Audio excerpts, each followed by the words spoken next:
잠깐 같이 기도하시겠습니다.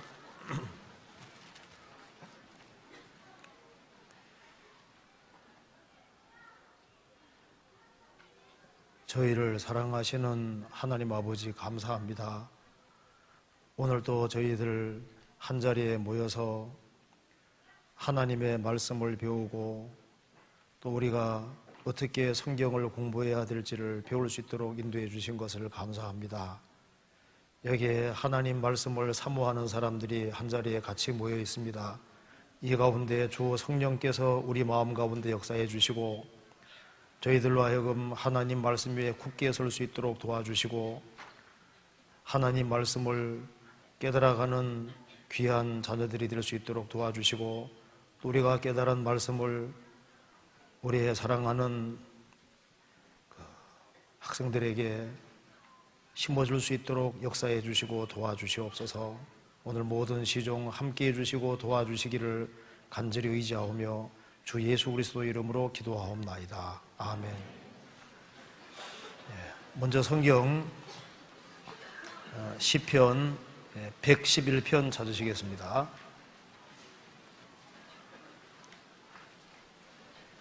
111편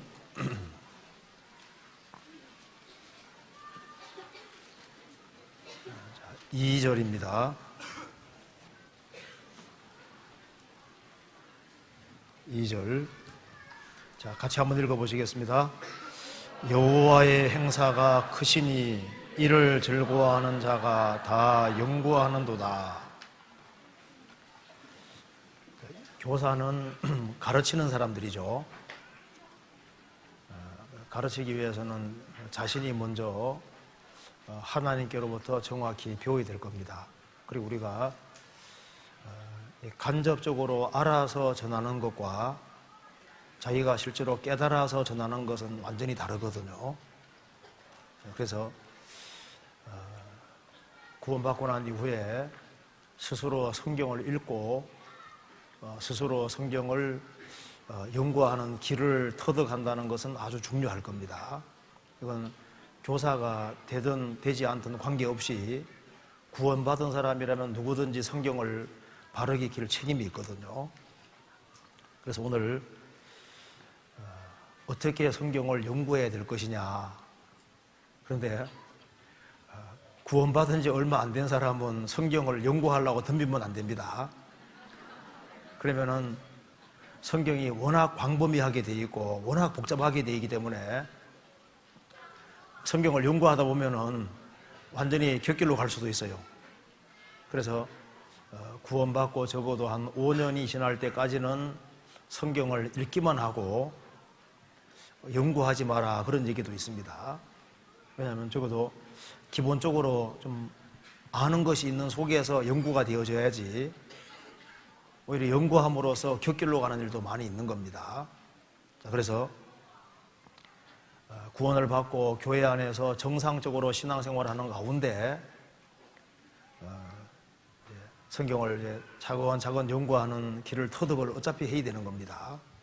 그래서 어떻게 하면 효과적으로 성경을 공부하고 그리고 학생들에게 크게 도움될 수 있을까 하는 것은 우리에게 숙제고 또 이게 중요한 주제라고 할 수 있겠습니다.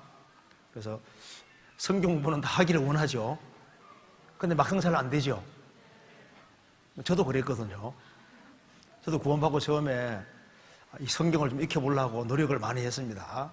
그래서 제가 성경 구원받고 성경 처음부터까지 다 읽는데 1년 걸렸습니다. 한 1년 정도 걸렸을 거예요. 그때는 시간이 많았기 때문에 이제 한 장 한 장 읽어 나가는데요. 시간이 더 듣지만은 꼼꼼하게 읽는데 한 1년 걸렸습니다. 잘 모르는 건 그냥 안 넘어가고 일단 책은 읽으면은 이해하면서 읽어야 되는 거니까요. 사람마다 이제 공부하는 방법은 다를 거예요. 그래서 저는 일단 잘 모르면 잘 못 넘어가는 그런 이제 성격상 좀 그랬던 것 같아요. 그래서 하나 뭐 걸리면은 꼭 찾아봐가지고 확인하고 막 이런 식으로 이제 이런 식이니까 시간 엄청 많이 투자하고 다 한 번 읽는데 그렇게 시간이 오래 걸렸습니다. 그런데 그런 식으로 읽다 보니까 한 번밖에 안 읽었는데 성경 어디에 어디가 있는지 잘 잡아낼 수 있겠더라고요. 꼼꼼하게 읽으니까. 자, 성경을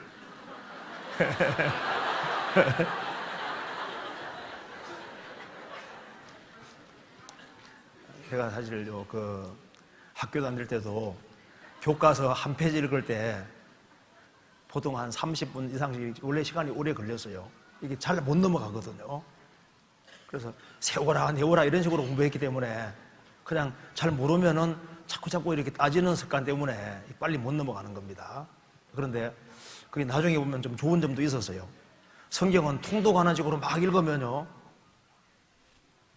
스토리는 잡을 수 있지만은 아주 세세하게 알기는 쉽지 않습니다. 그렇잖아요.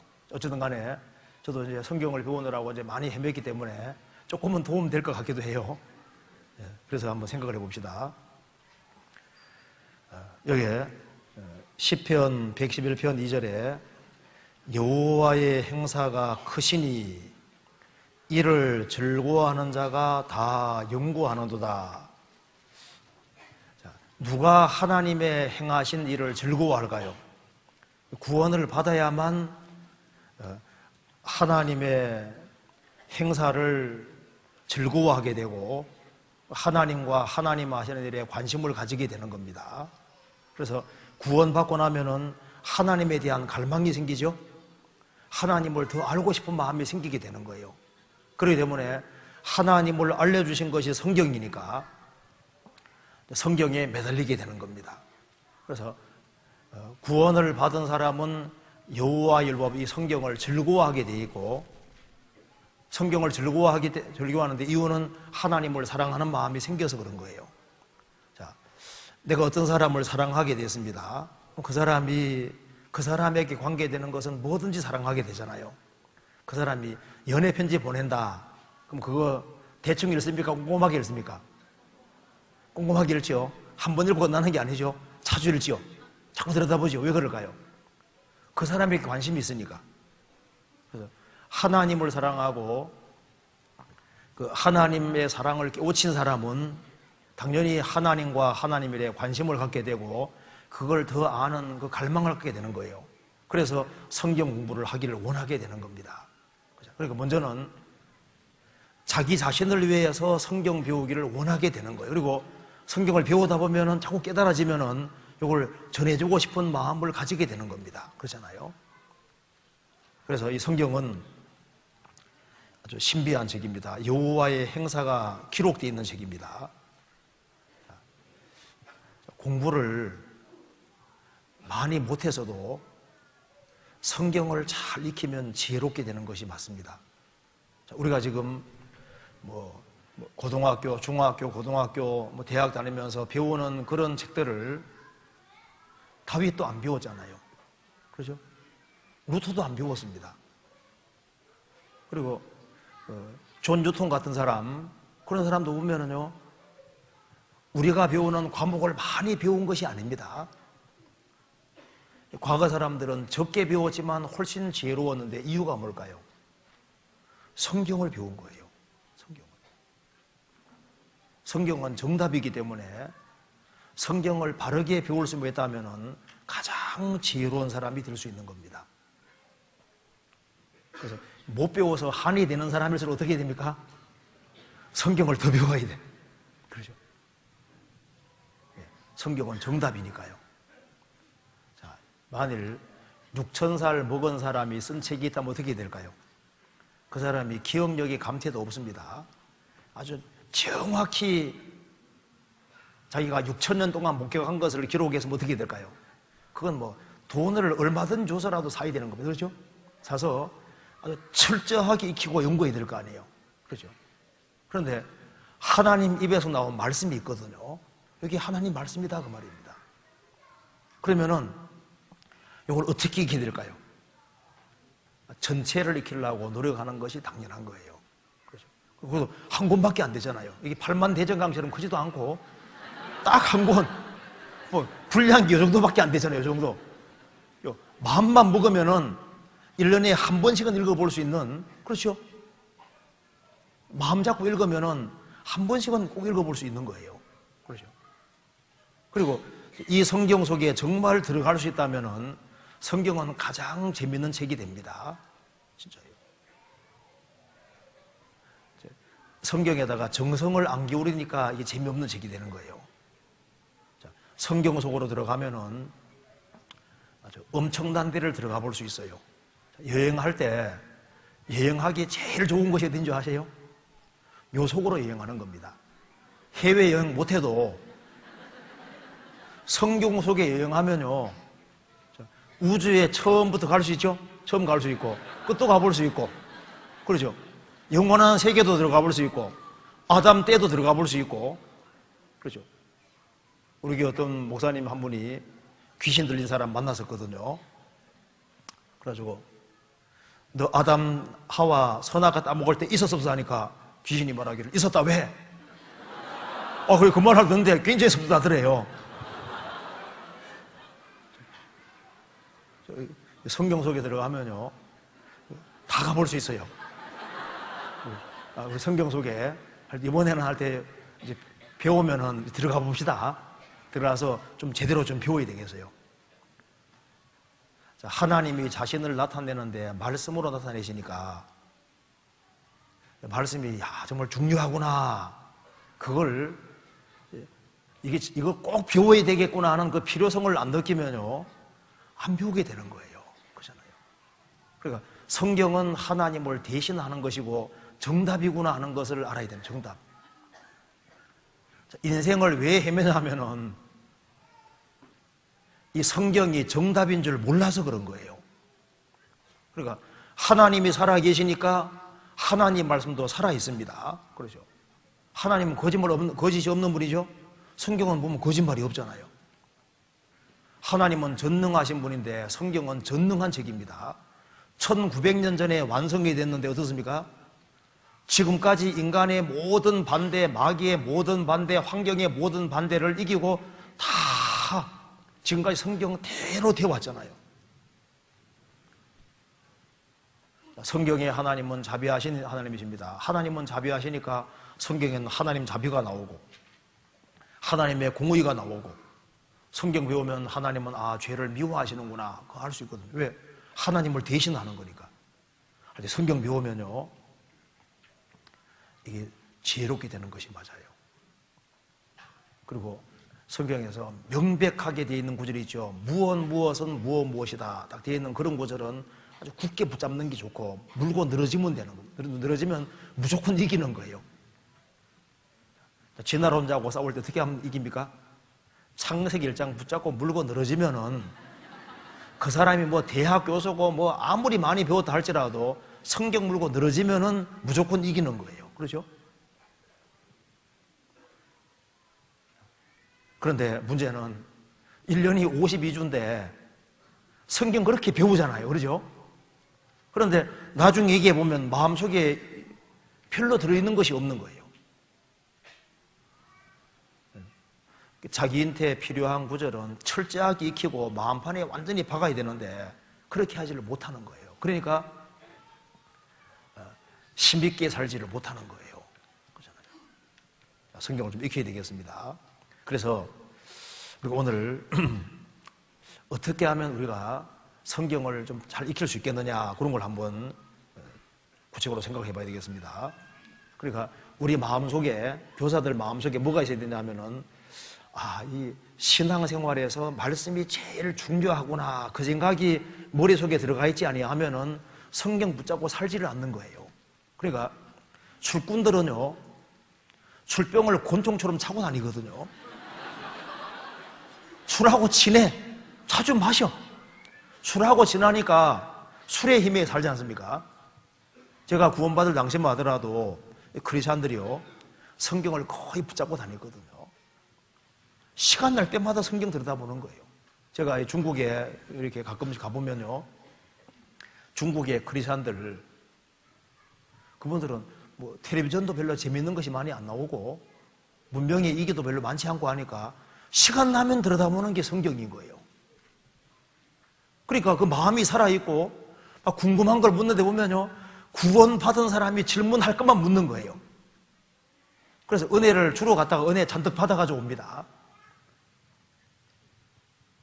왜냐면 그들은 성경을 끼고 살아가니까 성경의 힘에 의해 살고 성경에서 기쁨을 느끼고 살아가는 거예요. 그런데 문제는 구원은 받았다고 하지만은, 교사라고 하지만은 성경이 얼마나 중요한지를, 그 자체를 사실상 교사지만 모르는 사람이 많습니다. 그러니까 시간 나면은 성경을 들여다보려고 하는 그런 마음 가진 사람이 너무 적어지는 거예요. 왜냐하면은 마음속에 세상 것이 많이 들어와 있고 이 성경이 얼마나 중요한지를 인식하지 못하기 때문에 그런 거예요. 그래서 삶의 위에 하나님 말씀을 두지 아니하면은 그 사람은 성경을 참으로 깨닫지 못할 거예요. 술꾼이 되려면요, 그 술꾼은요, 술 친구 잘 알아보죠. 술자석에 선 빠지지를 않고 술을 먹을 땐 또 많이 먹어. 술하고 너무너무 친한 것처럼 성경과 친한 사람이 있습니다. 항상 가까이 두려고 하는 사람들, 시간 나면 자꾸 들여다보고 하는 사람들, 그런 사람들이 하나씩 깨닫게 되는 거예요.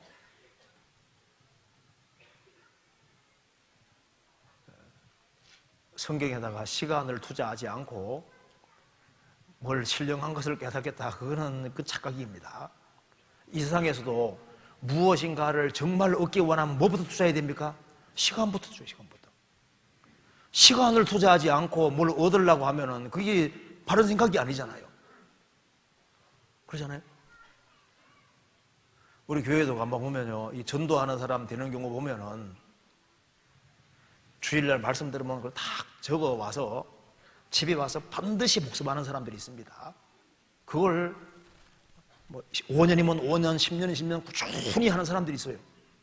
나중에 보면요, 상담도 잘하고 전도도 잘하고 자연스럽게 전도에 있는 사람이잖아요.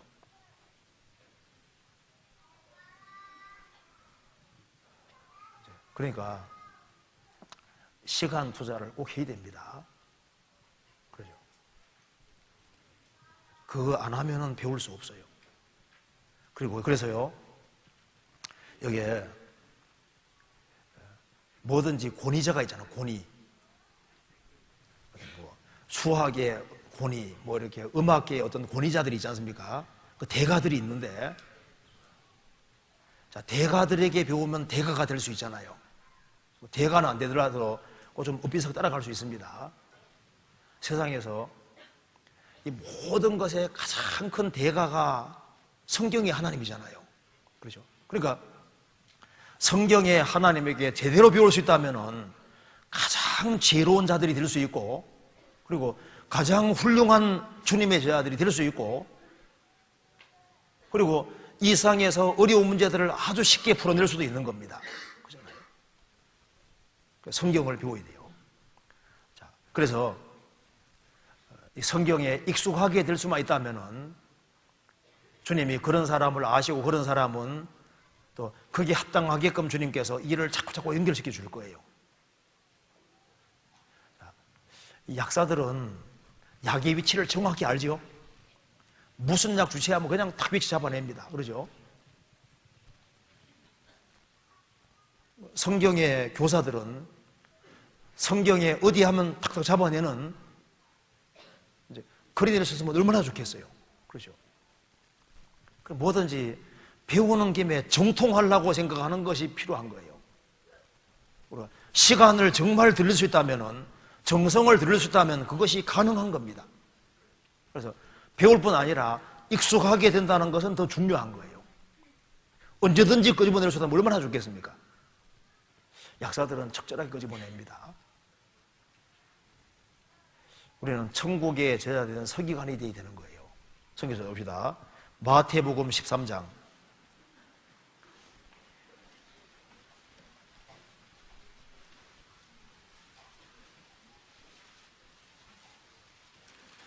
13장 51절입니다.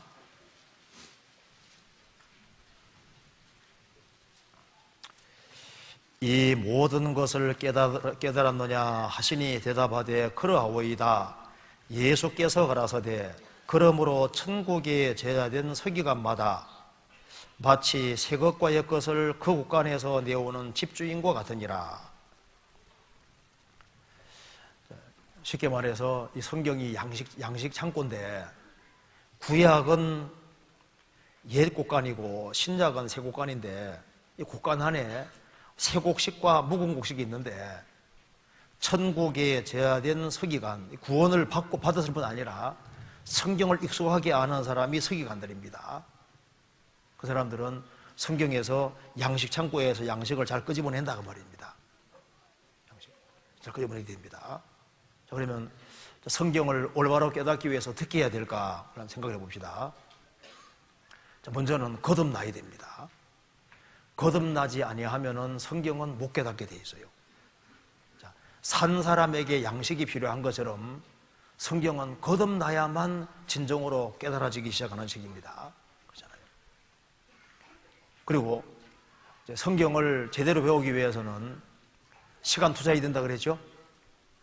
힘들더라도 처음부터까지 전체적으로 일단 읽어야 됩니다. 창세기부터 요한계시록까지 읽기 힘들어도 시간 투자를 하고 읽어가는 가운데 잘 모르는 건 넘어가면서 그렇게 해서라도 순서대로 읽는 것이 꼭 필요합니다. 그래서 왜 그렇게 그걸 요구하냐면요, 그렇게 하지 아니하면 성경을 잡아낼 수가 없어요.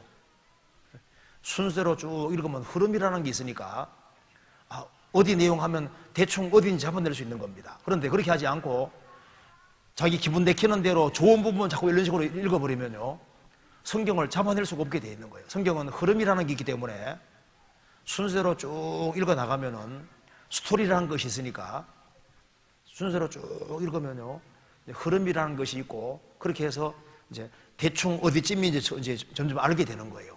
그래서 한 번 읽고 두 번 읽고 읽어나가는 속에서 읽때 가능하면 정독하는 게 좋거든요. 글자 한자 안 빠지고 정독해서 이렇게 읽는 게 좋아요. 성경은 가능하면 다독은 안 좋은 겁니다. 무조건 훅 이런 식으로 워리워리 하는 식으로 있잖아요. 우리가 강아지 워리워리 하는 식으로 이렇게 나 일독했다 그럼 남은 것이 없잖아요. 성경은 그렇게 읽는 게 아니에요. 너희는 여호와의 책을 자세히 읽어보라. 자세히 이해가 안 되더라도 꼼꼼하게 이렇게 꼼꼼하게 이렇게 순서대로 읽는 게 좋거든요. 그래서 소리 내서 읽는 것도 좋고 순서대로 어쨌든 간에 쭉 읽는 게 좋아요. 그 성경에 이제 그러면 어떤 사람이 이래요. 이제 시도해야지 하거든요. 시도하는데 창세기는 잘 넘어갔어. 출애굽기 넘어가다가 그만 어디에 걸립니까? 성막. 레위기가 아니라 성막에 다 걸리잖아요. 막 몇 겹은 정신이 없는 거예요. 뭐 이래 복잡해가지고 그래도 이제 인내심 갖고 읽어야죠. 읽는데 출애굽기 이제 넘어갔습니다. 근데 출애굽기 넘어갔다고 좋아합니다. 레위기를 한번 해요. 레위기 또 막히죠. 뭐 이런 책이 있어 하고 그래도 쭉 넘어갑니다. 또 겨우 넘어갔거든요. 그 다음에 민수기 그 다음이면 뭔 수가 그렇게 많이 나와. 이름 많이 나오고 그러다 이제 조금 이제 한 10장 넘어가면 좀 재밌어지잖아요. 그러다가 신명기는 막 술로 넘어가죠. 여호수아도 이제 좀 재밌다가 뒷부분에 가면요, 막 기업 나누는 거 나오면 또 힘들어요, 그거도. 그래서 이제 쭉 일어나가다가 가다 보면은 나중에 어디가 어렵습니까? 욥기가 처음에 어렵죠. 처음에 읽어보면요, 도대체 말이 복잡해요. 시편은 무슨 말인지 모르겠고. 이게 시편이 쉬운 책이 아닙니다. 배경과 상황을 모르니까 그것도 어려워요. 그러니까 성경에 턱턱 걸리기 때문에 이걸 한 번 읽는다는 것 자체가 보통 인내가 아닌 거예요. 근데 하나님이 일부러 그렇게 만들어 놓으셨습니다. 왜냐하면 성경을 접하는 게 하나님 접하는 거예요. 그러니까 하나님은 마음이 들어가지 아니하면 안 깨달아지게 만들어 놨습니다. 인내심을 갖고 정말 찾는 사람인지 알고 싶어하는 사람인지 그 보기 원하시는 거예요. 그러다 보면 눈에 하나씩 띄게 만들어 주시는 거예요. 우리 성경 읽을 때는 읽는 목적을 분명히 해야죠. 내가 왜 성경 읽느냐? 성경 읽는 목적은 하나님을 알고 그리고 하나님 앞에 바르게 살리는 마음을 가지고 읽는 것이 필요한 거예요. 그래서 읽는 목적을 분명히 하고 읽는 것은 꼭 필요한 겁니다. 그래서 평생에 자기 옆에 두고 읽어서 그러잖아요. 평생.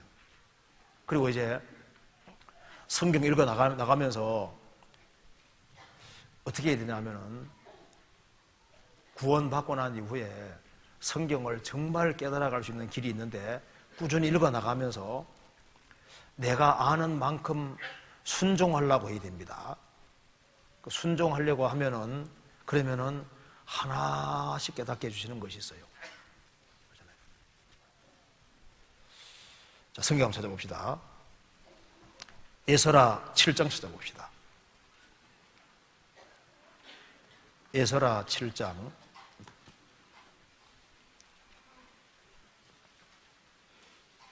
자, 에스라가 성경을 많이 깨달은 사람이죠.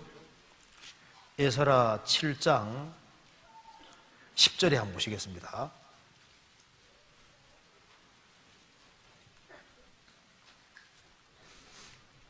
10절 같이 한번 읽어봅시다.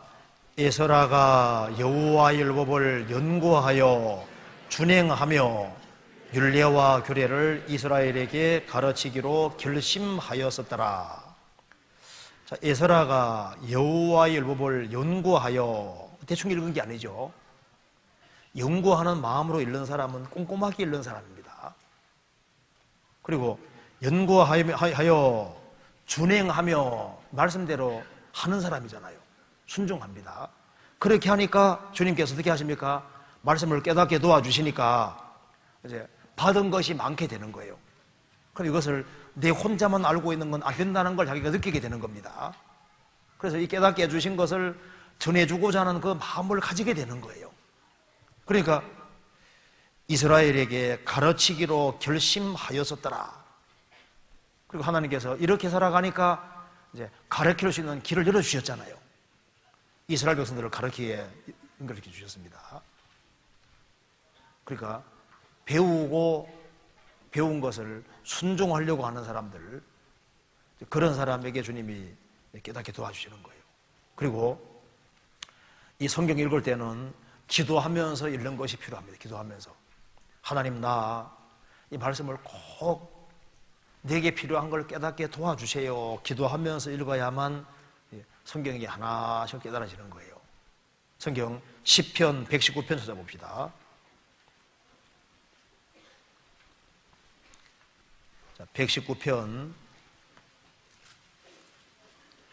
18절.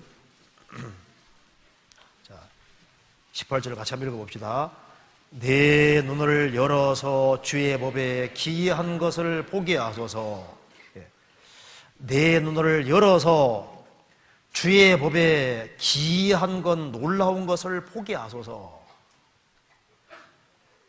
그래서 이 하나님이 말씀을 깨닫게 해주시기를 그 간절히 기도하면서 기도하는 그런 마음으로 읽을 때 주님이 하나씩 깨닫게 해주는데 거기에서 큰 힘을 얻게 되는 거예요.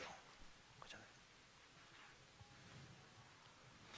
지금 저도 성경 모르는 거 많습니다. 아는 것처럼 생각했는데 나중에 다시 보면 아는 게 아닌 거예요. 그러니까 평생 읽어야 된단 말이 맞는 거예요. 그리고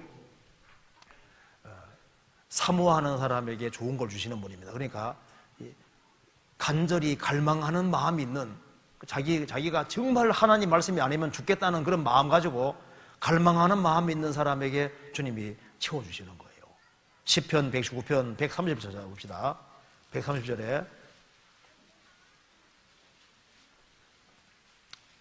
130절에 주의 말씀을 열무로 우둔한 자에게 빛이여 깨닫게 하나이다. 그 다음 같이 읽겠습니다. 내가 주의 계명을 사모함으로 입을 열고 헐떡였나이다. 이게 무슨 뜻일까요? 입을 열고 헐떡였나이다. 이게 무슨 뜻일까요? 이것이 사슴이 시냇물을 찾기에 갈급한 그 모습하고 똑같은 거예요. 자, 짐승 중에 물이 없으면 가장 빨리 죽는 대표적인 짐승이 사슴이라고. 그래서 물을 찾아서 이리 뛰고 저리 뛰고 하는 그런 사슴 같은 그런 모습인 거예요. 그래서 내가 주의 계명을 사모함으로 사슴이 시냇물을 찾기에 갈급한 것 같이 입을 열고 헐떡였나이다. 이게 무슨 말입니까? 그러니까 그렇게 절실하게 하나님 말씀을 사모합니다. 그런 사람에게 주님이 하나씩 깨닫게 해주시는 거예요. 자, 글을 하나 읽어드리겠습니다. 존 메가더 목사가 쓴 책에 보면은, 그리스도의 풍성하심이라는 책에 보면은 그 목사님의 친구 이야기가 하나 있는데, 그는 세계 각국에서 고성경을 수집하는 사람이었습니다. 그가 모은 성경 중에 16세기 영국의 성경 하나가 있는데, 그것은 피해 여왕이었던 메리 여왕이 하나님 말씀을 믿는 신앙인들을 핍박하며 신앙을 부르짖는 자들을 죽여서 수많은 피를 흘렸는데, 그 동료 신앙인들이 순교자의 피에 성경을 담근 피에 적셔진 성경이었습니다. 그래서 그 성경을 펼치려면은 붙어있기 때문에 조심스럽게 펼쳐야 되는데, 근데 그 성경에서 자주 발견되는 것이 있었는데 피뿐 아니라 눈물 자국이었다는 겁니다. 그러니까 그 책 읽을 때, 옛날 청교도들 이런 사람이 성경 읽을 때 눈물을 흘리면서 말씀을 읽었다고 말입니다. 감격해 가면서. 그러니까 그 성경에 피만 묻어 있는 게 아니라 눈물도. 그러니까 그만큼 그 사모하는 마음으로 눈물을 흘리면서 감격해 하면서 성경 읽은 거잖아요. 또 한 가지, 성경은 방금 배운 대로 연구하는, 성실하게 배우고 연구하는 속에서 깨달아집니다. 그래서 여호와의 행사가 크시니 이를 즐거워하는 자가 다 연구하는다. 연구하는 데는요, 시간이 걸릴 수밖에 없는 겁니다. 저도 결혼하고 난 다음에도 다른 거 다 뒷전이었거든요. 결혼하고 난 다음에도 오랫동안 다른 건 다 뒷전이고, 이게 성경 하나 제대로 익혀보려고 아주 공을 많이 들였습니다. 지금도 시간 나면 어떻게 하든 이걸 바르게 익히려고, 그러니까 이게 갈망하는 마음이 없고 시간 투자를 안 하는데 어떻게 깨달을 수 있겠어요? 어설프게 그냥 대충 해서 성경을 잘 익힌다고 생각하는 건 그건 착각입니다. 이건 머리 좋다고 깨달아지는 게 아니에요. 그래가지고 깨닫는 게 아닙니다. 여기에 시간 투자를 많이 할 각오를 하고 그렇게 할 필요가 있는 거예요. 그리고 누가 성경 깨닫느냐? 성경이 하나님 말씀이니까 하나님 가까이 하는 사람에게 깨닫게 해주는 거예요. 자, 예수님 당시에 보세요. 이스라엘 사람들은 매 안식일마다 성경 외웠죠? 그런데 성경 외워도 예수님 당시에 성경 박사들이 서기관이잖아요. 그럼에도 불구하고 성경을 제대로 못 깨달았습니다. 누가 성경 제일 잘 깨달았을까요? 예수님과 동고동락하는 예수님 제자들이 성경을 정확히 깨달았잖아요. 그러니까 누가 성경을 잘 깨닫냐 하면은 주님을 생활 속에서 정말 가까이 하는 사람들, 그런 사람들이 성경을 잘 깨닫는 거예요. 주님을 가까이 하는 사람이 성경을 가까이 할 때 성경의 눈을 열어서 주님이 깨닫게 도와주시는 거잖아요. 그렇잖아요? 주님을 멀리 하면서 지식 욕구 가지고 성경 파헤친다고 성경 깨달아지는 게 아닙니다. 자, 아브라함 당시에 소돔 고모라 망한다는 걸 누가 제일 먼저 알았습니까? 소돔에 살고 있는 롯은 몰랐잖아요. 소돔에 떠나 있는 아브라함은 하나님과 친밀한 사람이니까 하나님이 아브라함에게 깨닫게 도와주셨잖아요. 그리고 하나님을 가까이 하는 사람들, 하나님 가까이 하는 사람들을 가까이 하면서 우리가 배우는 거예요. 여호와를 경외하는 게 지식의 근본이니까 여호와를 경외하는 사람들, 하나님 가까이 하는 사람들, 그런 사람들을 가까이 하면은 그 속에서 또 간접적으로 지혜를 배우게 되는 거예요. 성경에서 봅시다. 잠언 13장입니다.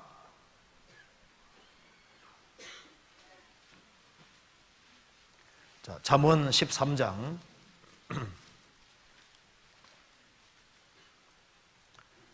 10절입니다.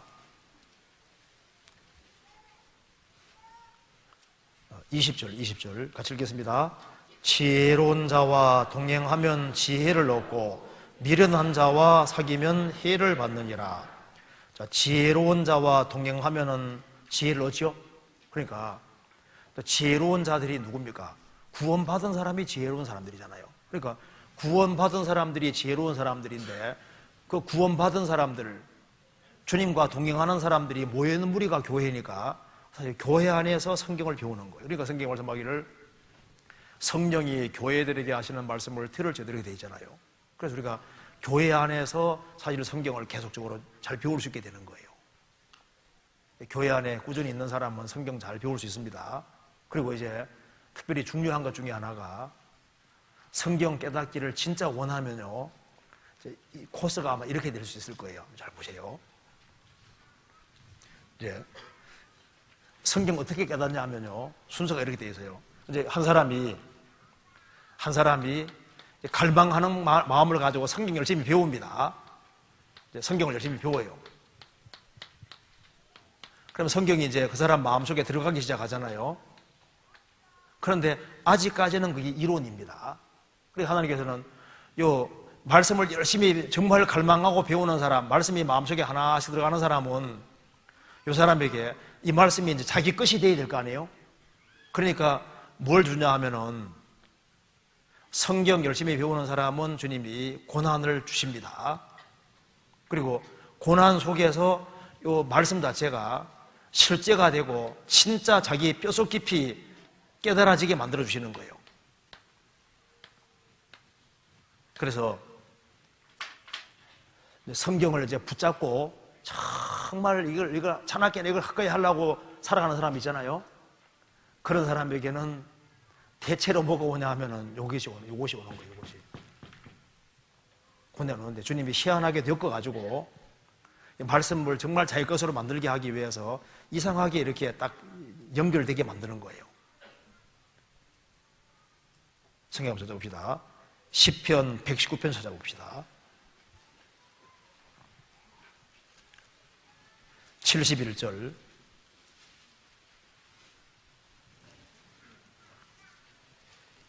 같이 읽겠습니다. 고난당한 것이 내게 유익이라 이로 인하여 내가 주의 율례를 배우게 되었나이다.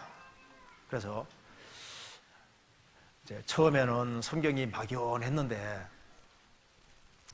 그 신앙생활하는 속에서 주님이 이러지도 못하고 저러지도 못하는 그런 코너에 크리스찬을 몰아넣으면은 그 속에서 이러지도 못하고 저러지도 못하고 막 마음에 막 갈등도 생기고 고통도 받게 하고 이제 그렇게 하면은 그 속에서 이제 신기하게도 말씀이 하나씩 깨달아지고 내 것이 되는 거예요.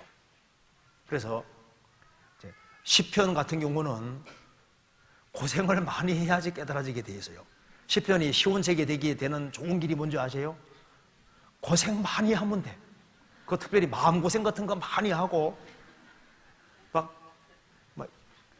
마음으로 아주 막 철저히 무너지는 것 같은 그런 경험 같은 것이 많이 되어지면요, 성경이 살아있는 책으로 다가오게 되는 거예요. 그 성경이 새록새록 깨달아지는 거예요. 그렇게 주님께서 만들어주시는 겁니다. 그리고 이제 또 한 가지는 성경을 아무리 공부한다 할지라도 자기 분량 이상은 안 깨달아집니다. 그렇죠? 주님은 가장 지혜로우신 분이잖아요. 그러니까 성경을 막 아무리 들여다보고 아무리 공부하고 연구한다 할지라도 자기 분량 넘어서서는 안 깨닫게 되는 거예요. 그래서 우리가요, 모임하다 보면 알 수 있거든요. 누가 질문 탁 던지는데 이 사람이 구원받은 지 몇 년 됐는데 요 질문할 때 성경을 아무리 들여다봐도 그냥 할 수 없는 질문들이 있거든요. 나중에 답을 해주고 난 다음에 나중에 물어봅니다. 이거 어디서 봤지요? 아마 틀림없이 어디서 보고 하는 얘기인 거예요. 그 사람 분량 안에서는 그 말 할 수 없거든요. 어떤 신령한 것을 깨달은 것처럼 얘기를 하는데 모임에서 얘기를 딱 합니다. 그런데 분명히 저 사람 신앙 분량으로 깨달을 수 있는 말이 아닌 거예요. 딱 벌써 저 사람 분명히 어딘가 뭘 봤다. 나중에 하게 되면 틀림없어요. 왜냐하면 주님이 자기 분량, 신앙 분량 이상은 깨닫게 해주시는 게 아니에요. 그 분량 안에서 깨닫게 도와주시는 거예요. 그렇기 때문에요, 주님이 세우신 교회가 있고 주님이 역사하고 계신데 어떤 사람 말하기를 나는 막 자기가 뭐 굉장한 걸 깨달은 것처럼 큰 소리 치고 나중에 보면 자기가 깨달아서 뭐 얼마나 좋겠습니까? 그거 아니에요. 어딘가 보고 그 지식이 마치 자기 것이 된 것처럼 큰 소리를 치고 하는데요, 나중에 보면 그게 자기 신앙 인격이 아니라 주님이 깨닫게 해준 게 아니라 배워가지고 마치 자기가 어떤 그런 단계까지 간 것처럼 그렇게 엉뚱한 소리 하는 사람들이 있습니다. 그러니까 성경 자체를 가까이 하면은 주님이 그 사람이 교만하지 않게 만들어주시고 그 사람 분량에 맞게끔 깨닫게 해주시기 때문에 큰 문제가 안 생겨요.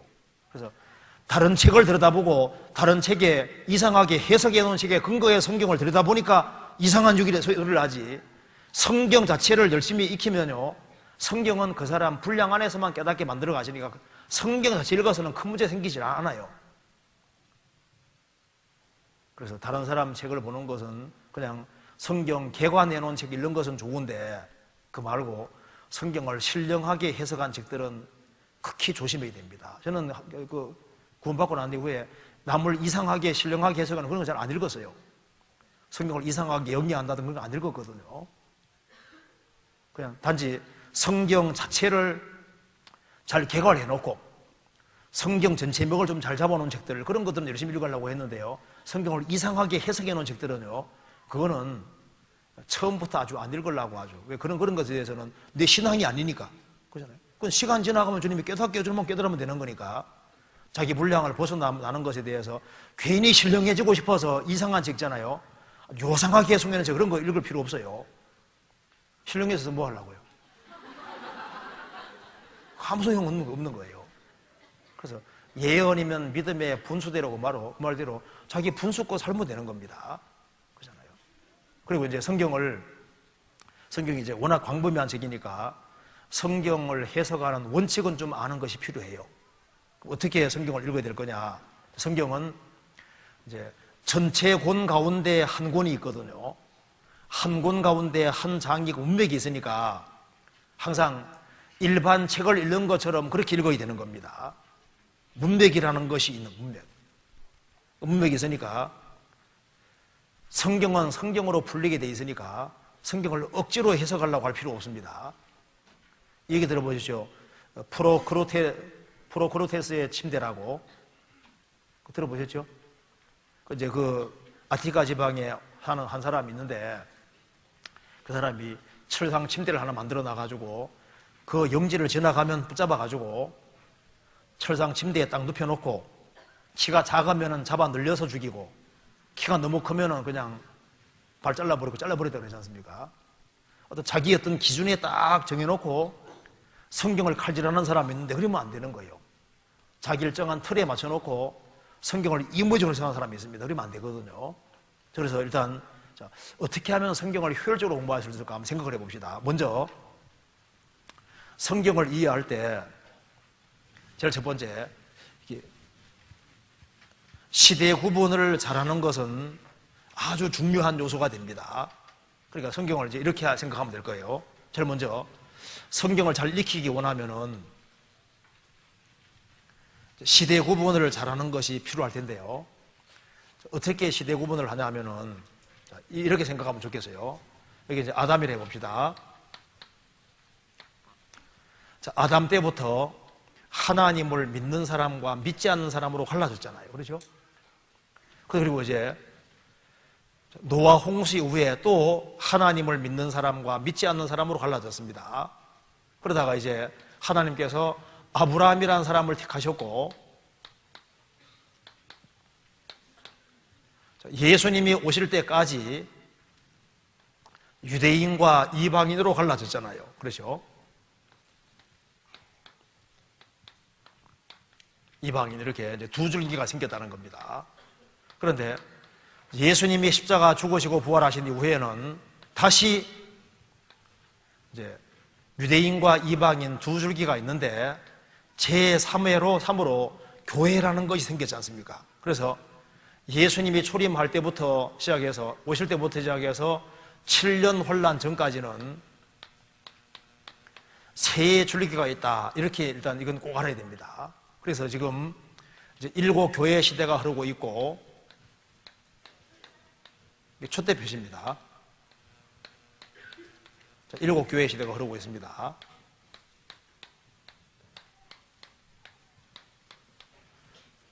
교회는 유대인 중에서, 이방인 중에서 구원받은 사람으로 구성되고, 교회는 크게 보면은 이스라엘 민족이 망하고 회복되는 사이에 있는 거잖아요. 그래서 지금 이제 세 줄기가 있으니까 성경 구절이 여기 교회에게 해당되는 말이냐, 여기 유대인에게 해당되는 말이냐, 이방인에게 해당되는 말이냐, 이걸 이제 잘 구분하는 게 필요한 거예요.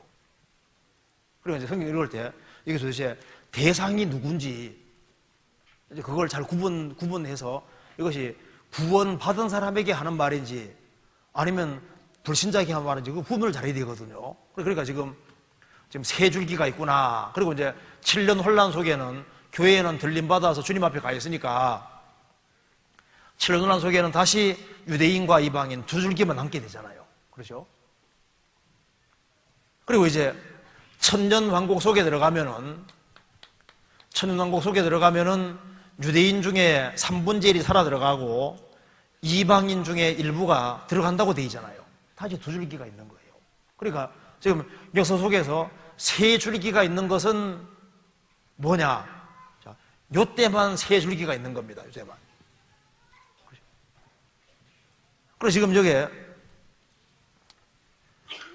유대인, 이방인 교회에 세 줄기가 있고, 그리고 이제 성경을 이해하는 데 있어서 중요한 것 중에 하나가요, 바로 이스라엘에 대해서는 이스라엘에 대한 하나님의 계획이 있냐 없냐가 성경을 해석하는데 아주 중요한 요소가 되는 거예요. 그러니까 보시면요, 자, 아브라함 때부터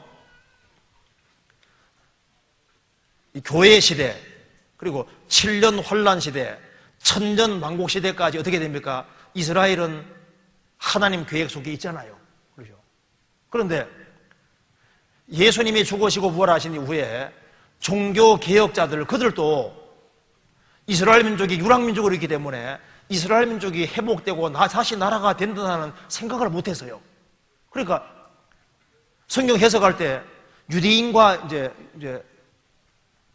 교회와 그다음에 아예 교회와 관계없는 사람 두 줄기로 이해하니까 성경에 유대인들에게 해당되는 것들을 교회에다가 적용시킨 경우가 많거든요.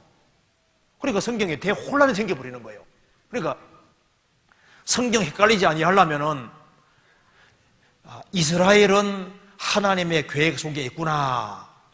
이스라엘은 환란도 통과하고 천년 왕국 속에도 들어가고 천년왕국 속에 들어가면은 이스라엘 중심한 역사가 이루어지는구나. 그러니까 이스라엘 민족은 세상 끝날 때까지, 천년왕국 끝날 때까지 이스라엘은 안 없어지는구나. 이걸 이제 알고 성경 읽으면요, 요한계시록도 쉬워지고 다 쉬워지게 되는 거예요.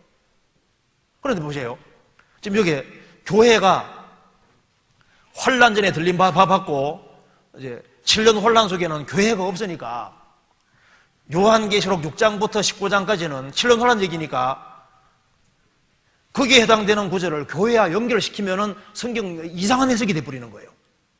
그러니까 이제 세 줄기가 교회 시대는 세 줄기가 있구나, 이것만 알아도 성경이 기본적으로 크게 안 헷갈릴 수 있는 거예요.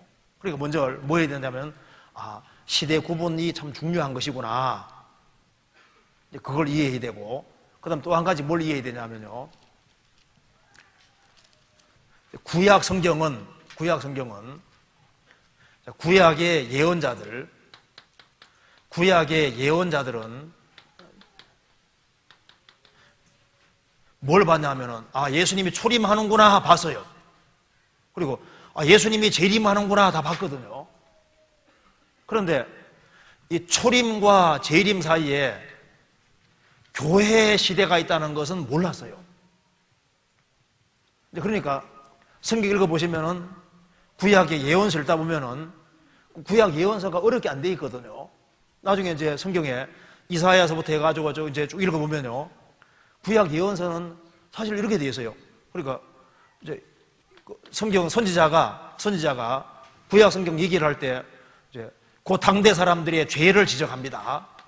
죄를 지적하면서 너희들 망한다, 이제 심판받는다 하는 얘기를, 당대 사람이 심판받을 것을 말씀하시면서 뭘 얘기를 하나 하면은 심판받지만은 예수님이 초림하시고 예수님이 재림하시고 유대인은 축복 가운데 들어간다, 뭐 이런 식으로 되어 있거든요. 그러니까 항상 그 당대 사람이 어떻게 심판받고 예수님이 오시고 어떻게 예수님 재림하시는지, 이렇게 그 당대가 심판받는 얘기하면서 예수님 초림 얘기하고 예수님 재림하고 이렇게 되어 있으니까, 요 사이에 교회라는 시간이 빠져 있으니까 갑자기 초림 얘기하면서 갑자기 재림 얘기하고 이렇게 되어 있거든요. 그러니까 그날에 하는데, 그날 얘기 나오는데, 그날 보면은 이스라엘 민족이 심판받는 날인데, 또 보면은 그날이 보면은 이제 예수님 초림 가리키는 그날도 있고, 또 보니까 또 예수님 재림 가리키는 그날도 있고. 그러니까 성경 읽다 보면, 예언서 읽다 보면 헷갈리잖아요.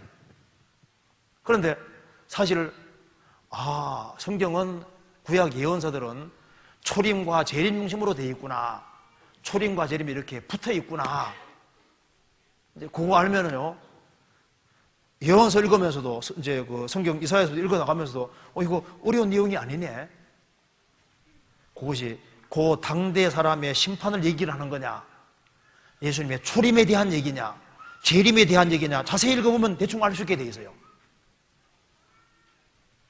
좀 이해가 되는가 모르겠다. 이게 간단한 내용 같은데 그거만 알아도 이런 데 일단 좀 수월해지게 돼 있어요. 그래서 성경 보면은 과라는 말을 사이에 두고도 2000년 차이 나는 경우도 있거든요. 한번 이를 한번 들어봅시다. 여기에 이사야 61장 법하세요. 61장 1절입니다.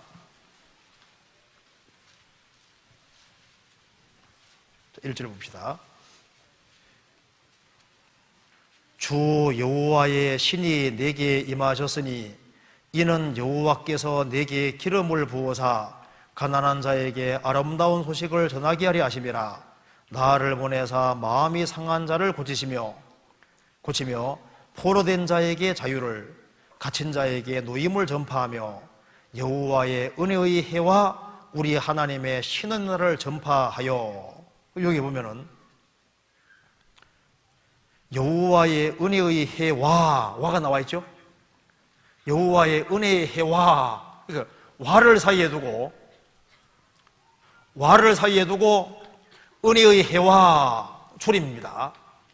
우리 하나님의 신원의 날, 원수 갚아주는 거, 이 재림이거든요. 그래서 누가복음 4장에는 이것을 예수님 인정하시면서 여호와의 은혜의 해를 전파하려 하심이라 하고 성경 덮었다고 되어 있어요. 그러니까 이게 이스라엘 민족도 왜 헷갈렸냐 하면은 여기 붙어 있으니까 예수님이 오시면 즉시 세계를 정복할 것처럼 그렇게 오해할 수도 있었던 거예요. 붙어 있으니까.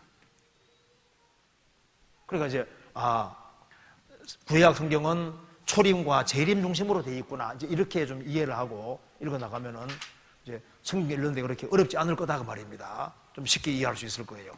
그렇잖아요. 그리고 그 다음에 성경 읽을 때 먼저 명확한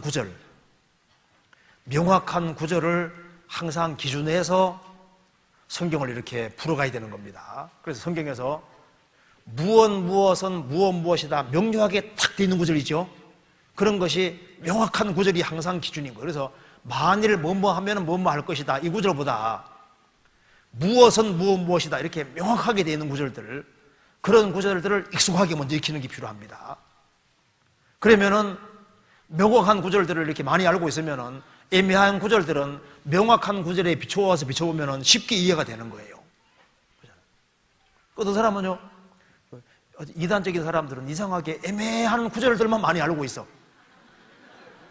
그래가지고 그걸 희한하게 연결시켜 놓고 있거든요. 왜? 명확한 구절을 모르는 거예요. 우리는 명확한 구절부터 먼저 알아야 됩니다. 그렇죠? 그리고 이제 성경을 정말 바르게 배우기 원하면 이렇게 얘기해야 됩니다. 성경을 정말 바르게 배우고 싶다 하면은 어디부터 성경 연구해야 되냐 하면은 막 창세기부터 연구하는 거 그건 합당하지 않고 어떻게 연구해야 되냐 하면은 성경이 이렇게 되어 있어요. 로마서부터 해서 유다서까지가 쉽게 말해서 해설서입니다. 성경의 해설서이기 때문에 이게 정답이에요. 정답. 로마서 유다까지 이게 정답이기 때문에요. 이것이 하나님께서 성경 전체를 풀어놓은 내용이에요. 그래서 먼저는 시간 나면은 로마서부터 유다서까지 자꾸 또 읽고 해서 시험 치면 만점 맞을 정도로 있지 않습니까? 자꾸 읽어서 이걸 이제 먼저 익숙하게 익혀야 돼요. 익숙하게. 왜 여기가 문장이 무엇은 무엇이다. 히브리서를 제외하고는요 다 이렇게 명료하게 딱딱 되어 있거든요. 그래서 먼저는 이걸 정확히 익히고 그 다음에 이제 이걸 잘 익히고 나면은 그 다음에 마태복음부터 저기에서 요한복음까지 이 사복음서가 이제 조금 이해가 잘 됩니다. 왜냐하면은 잘 보시면은요 사복음서부터 연구하면은 안 좋아요. 왜냐하면은 예수님 말씀하신 것은 구원받은 시점과 과정 이런 것이 별로 없거든요. 예수님은 항상 결과적인 것을 말씀하는 식으로 되어 있기 때문에 그 사람이 구원받는 시점과 과정과 그런 것까지 이렇게 말씀하신 게 아니라 뭉뚱거려서 그냥 탁탁 얘기한 것이 많은 거예요.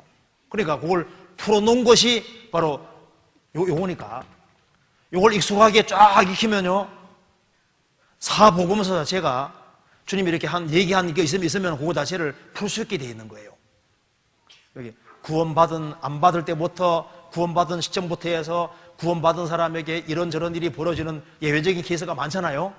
그런 거 자체가 여기에는 서신서에는 자세히 잘 풀려 있는데 예수님은 원칙적인 걸 탁탁 말씀하는 식으로 되어 있으니까 사복음서부터 연구하면 헷갈리게 되어 있어요. 그래서 성경을 이단적인 교훈 만들기에 제일 쉬운 책 중에 하나가 로마서잖아요. 마태복음이에요. 마태복음. 왜? 자, 로마서를 열심히 연구해가지고 뭐 이상한 얘기 만들어내기 어렵습니다. 어려워요. 왜? 로마서는 누가 봐도 명백하니까. 그러니까 이제 로마서 유다서를 열심히 읽고 이걸 좀 익숙하게 알면은 그 다음에는 사복음서가 쉬워집니다. 그렇잖아요. 그러면은 그 다음에는 구약 성경을 이제 읽어도 잘 이해가 되고 나중에 이제 구약 성경 잘 이해하게 되면 요한계시록도 아주 쉬운 책이 되는 거예요.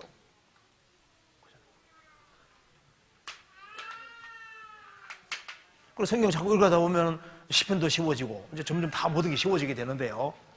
그러니까 성경을 진짜 바르게 익히기 원하면은 틈날 때마다 어디 읽어야 되느냐? 로마서부터 유다서까지 계속 읽어요. 익숙해지도록 계속 읽으면요.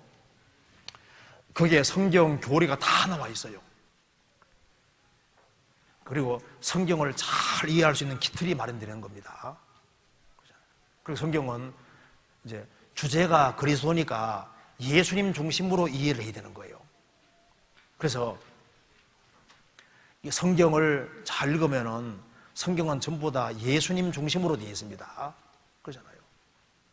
그리고 이제 성경을 읽어가는 가운데 이제 명확하게 일단 그 짚고 넘어가야 될 것이 있는데 율법과 은혜 차이는 확실히 해야 됩니다. 그렇죠?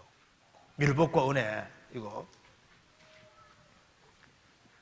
만일 이제 이 서신서라는 것 자체가 또 복잡하게 되어 있는 것처럼 보여도 서신서가 말하는 내용을 요약하면 이렇게 되잖아요. 자, 여기에 제가 간단하게 그려보겠습니다. 자, 이 성경을 딱 요약하면 어떻게 될까요? 성경이 이렇게 요약됩니다. 자, 성경 요약하면은 이게 이제 구원이라 봅시다. 여기가 이제 천국이고 여기가 지옥이라 봅시다. 그럼 여기가 예를 들어서 이제 1억 점 맞아야만 천국 간다 해봅시다. 그러면 성경에서는 뭐라 말하냐면은 이제 이게 행위축인데요. 악을 많이 행하면은 그 사람은 지옥 가면 어떻게 됩니까? 벌이 커진다고 되어 있잖아요. 그렇죠? 구원 안 받은 상태로 죄를 덜 지으면은 지옥 가면 벌이 적어지니까 이 벌이 커지고 적어지는 것은 어디에 관계있습니까? 행위에 관계되는 거잖아요. 그렇죠? 그리고 이제 구원받고 진리 가운데 살아가면 그 사람은 상이 커지게 돼. 구원받았지만은 진리 가운데 좀 행하지 않고 이렇게 격기로 가면 징계도 많이 받고 행위에 따라서 상이 적어지기도 하죠. 그러니까 행위에 따라서 상이 커지기도 하고 작아지기도 하는 거예요. 그런데 천국은 하나님이 계신 세계 속에 들어가려면은 쉽게 말하면 1억 점 맞아 천국 가는데 1억 점 맞은 사람이 없잖아요. 그러니까 인간은 막 점수 올려도 한 50점 올리기도 어려우니까 하나님께서 사람이 되신 분이 바로 예수님이고 예수님이 우리 대신 1억 점을 맞아주셨으니까 예수님 공로를 받아들이면 천국 간다 이렇게 가르치는 거잖아요. 그렇죠? 그래서 이제 천국 가게 된 사람은 은혜와 사랑이 감사하니까 열심히 살아가는데 주님은 그걸 개선해서 상 준다고 되어 있으니까 성경 요약하면 이 얘기잖아요. 그렇죠? 이 얘기를 더 자세하게 풀어놓은 것이 서진서고, 그렇죠? 이걸 더 예를 들어서 구체적으로 말씀하신 것이 사복음서고, 또 그 다음에 그걸 실물교훈으로 만들어 놓은 것이 바로 구약 성경이잖아요. 그렇죠? 그러니까 뭘 이해해야 되냐 하면 성경을 이해할 때 율법과 은혜,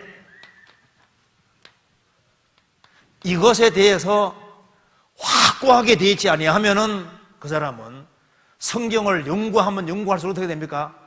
격기로 갈 수 있는. 그러니까 구원부터 확실히 안 받으면은 성경을 이상한 책으로 만들 수 있는 거예요. 그러니까 이렇게 생각하면 될 겁니다. 여기 이제 봅시다. 여기 자, 하나님의 의, 자, 하나님의 공로와 나의 공로를 생각해 봅시다. 나의 의. 자, 십자가에 달려 죽은 강도는 하나님의 의는 받아들였는데 자기 공로가 없죠? 그 사람 어디 갔습니까? 십자가 접해 주고 가던 강도. 한 사람 회개하고 천국 갔잖아요. 그죠? 천국 갔습니다. 그런데 예수님 당대 유대 종교가들은 자기 의는 있는데 하나님 의는 없었지 않습니까? 어디 갔습니까? 지옥 갔잖아요. 다윗은 하나님의 의도 있고 자기 의도 있다고 했습니다. 하나님 의는 구원이고 자기가 진리 가운데 바르게 행한 것은 상급이라고 되어 있잖아요. 상급. 그러니까 이게 율법과 은혜를 안 섞기만 하면은 율법과 은혜에 대해서 아주 정확한 명확한 기준만 가지고 있으면은 그러면은 성경 이런데 큰 애로사항이 별로 안 생기게 되어 있는 거예요. 그렇잖아요. 그렇죠? 이 성경은 간단한 내용을 혹시라도 못 깨달을까봐 이렇게 저렇게 이렇게 막 섞고 얘기해 놓은 거예요. 이게 복잡한 책이 아닙니다. 어떤 사람이 이래, 뭐 이렇게 복잡하노 하는데요. 자꾸 읽어보면요, 복잡한 책이 아니에요. 하도 이해를 못하니까. 이건 왜 그럼 여기에 전쟁 얘기가 많이 나오냐 하면은 이유가 있죠. 초등학생 그릴수록 그림이 많잖아요. 그렇죠?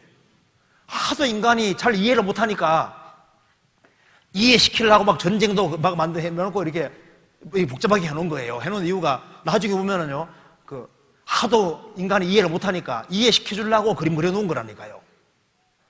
그렇잖아요. 자, 그리고 이제 요거 이제 율법과 은혜, 그걸 아주 명료하게 금을 그어놓은 걸 많이, 그걸 아주 확실히 아셔야 되는 거예요. 그리고 이제 성경 읽어 나가면서 처음에 탁 나오는 내용 있잖아요. 그거는 좀 그런 건 잘 알 필요 있어요. 예를 들면 성경에서 주관하게 하시고, 창세기 1장에 나와 있죠. 해로 낫을 주관하게 하시고, 그러니까 주관이란 말이 처음 나오는 것이, 자, 해로 낫을 주관하게 하셨다. 그러면 창세기에 나와 있는 단어가 뿌리이기 때문에요.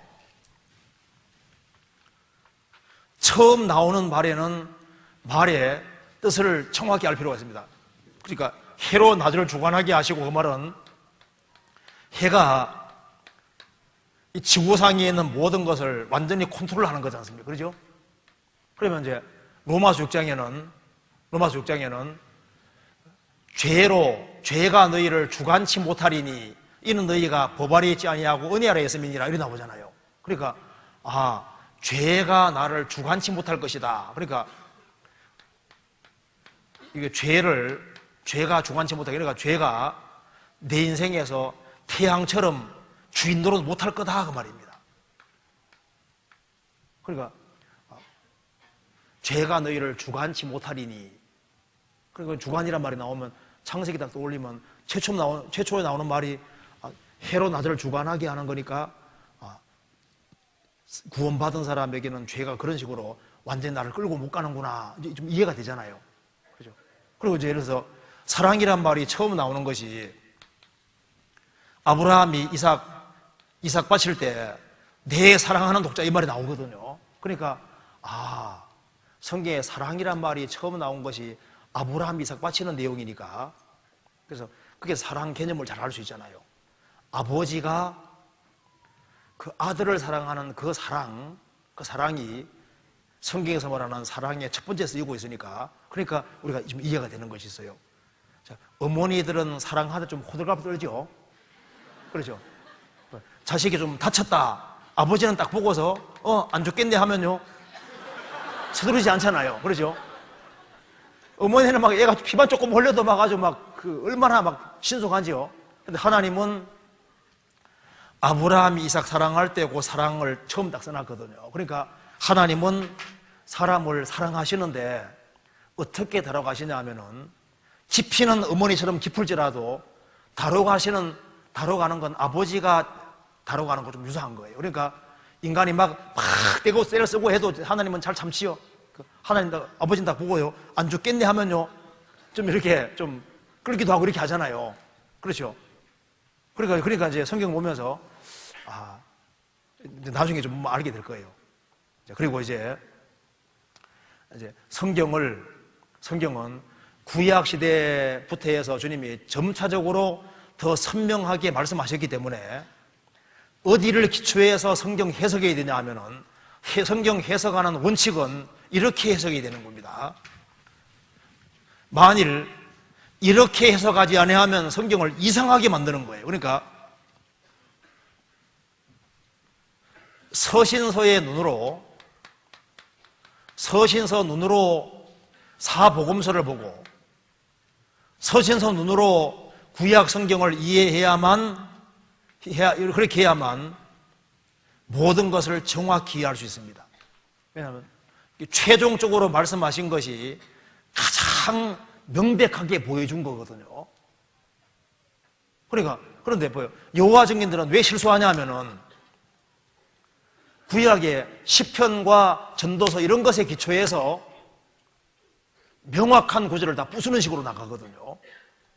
그러니까 성경에서 구약에 수월, 음부가 나와 있으면은 성경의 죽음 건너편의 세계는 전부 다 소월이거든요. 그런데 신약 성경에 오면은 이제 주님이 계시를 더 정확히 해주셔가지고 신약 성경에 오면은 명확히 나와 있잖아요. 구원받은 사람은 어디 가느냐? 패러다이스, 낙원에 간다. 구원 안 받은 사람 어디 가느냐? 영혼이 하데스, 음부에 간다. 이렇게 말씀하고 있잖아요. 그리고 영혼 육체 같이 가는 곳은 어디냐? 게헨나다. 이렇게 불못, 게헨나, 지옥입니다. 이렇게 명확히 명시가 되어 있는데 구약 성경에는 뭉뚱그려서 죽은 건너편의 세계는 전부 다 소홀이거든요.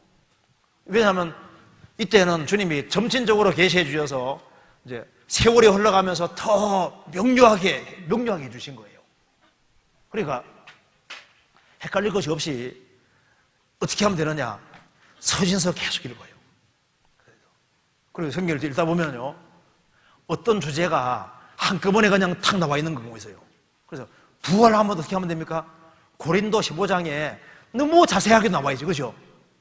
부활 성경에는 이제 어떤 내용은 부분 나와 있는데 어떤 장은 막 너무 명료하게 설명을 자세하게 하는 것이 있죠. 그런 것은 잘 연구해 볼 필요가 있는 거예요. 그래서 부활 얘기하면 고린도 15장, 사랑 얘기하면 고린도 13장. 그렇죠? 믿음장 하면은 히브리 11장 딱 명료하게 돼 있잖아요. 그렇죠? 그래서 성경에 감사장 하면 어디입니까? 136편. 맞죠? 감사하라 말이 제일 많이 나오잖아요. 그러니까 뭐든지 내용 중에 보면은 아주 스토리 구성 자체가 누가 봐도 아주 명료하게 되어 있는 장들이 있으면요, 그런 것은 익숙하게 익히는 게 좋죠. 그렇잖아요.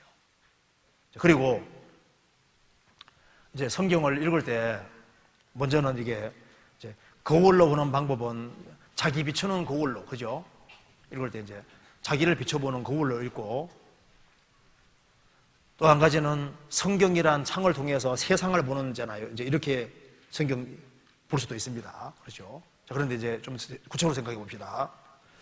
자, 이 성경을 이제 풍성하게 익혀야 되는데, 그럼 어떻게 성경을 구체적으로 공부할 거냐?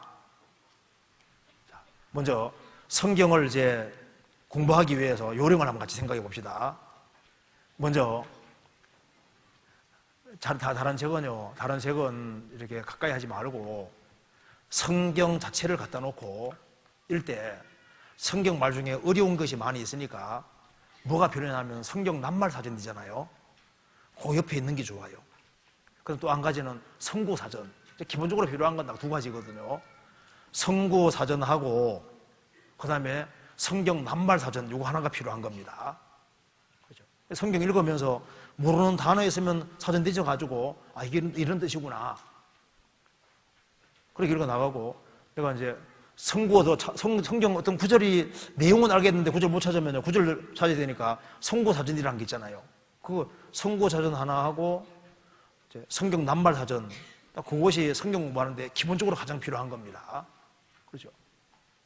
그리고 이제 성경 읽어 나가면서 요즘 성경책에는 이렇게 요약이 되어 있는 경우가 있는데, 요약이 안 되어 있으면은 성경 옆에 있지 않습니까? 여백에 2장은 무슨 내용이다고 간단하게 적어둬도 괜찮아요. 그럼 그 다음에 찾기가 쉽잖아요. 읽어 나가면서 요 내용은 뭐다고, 내용 이렇게 요약해서 딱 간단하게 적어두면요, 무슨 내용 하면 어디 있지 대충 찾아낼 수 있잖아요. 그래서 성경 옆에다 이렇게 적어놓는 것도 좋은 방법이 될 수 있는데요. 그렇게 하고, 그 다음에 성경을 공부할 때 주일 말씀, 수요일 말씀을 가능하면 중요한 걸 적어놓는 게 좋습니다. 적어가지고, 적고 그 다음에 어떻게 해야 되냐 하면은 복습을 반드시 해야 되는데, 효과 있는 것은 보통 얘기하잖아요. 8시간 안에 다시 한번 반드시 봐야 된다고. 설교를 들어서도 복습하지 않고 넘어가면 일주일 지나면 거의 안 남아요. 설교 뭐 했지 하면 글쎄 뭐 했는데 기억 잘 안 나잖아요.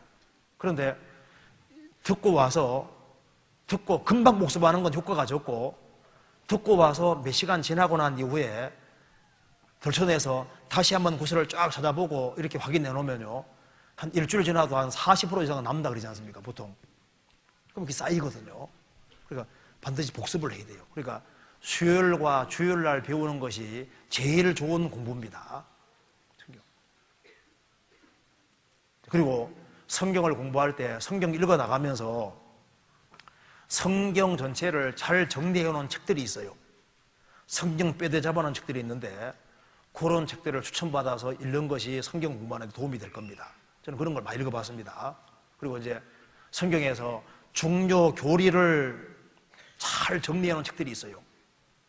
그런 것은 이제 추천받아서, 그런 것은 이렇게 성경 뼈대를 잘 잡아놓은 책들은 읽어보는 게 좋을 겁니다. 그래서 그런 책 찾기 어려운데요, 가장 쉽게 하나님께로 가는 길, 영생으로 가는 길, 영광으로 가는 길, 모든 해답은 성경에 있다, 이런 등등 우리 교회에서 나온 거잖아요. 이렇게 해야 됩니다.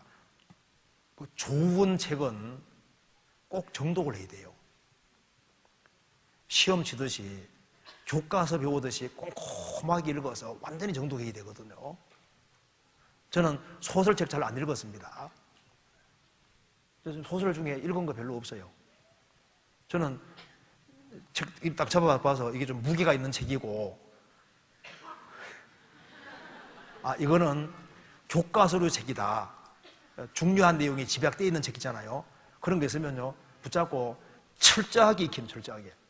그러니까 처음부터 끝까지 아주 세밀하게 읽고 완전히 내 것이 될 수 있도록, 그래서 성경 구절을 뒤져가면서 맞게 말하는지 다 뒤져가면서 철저하게.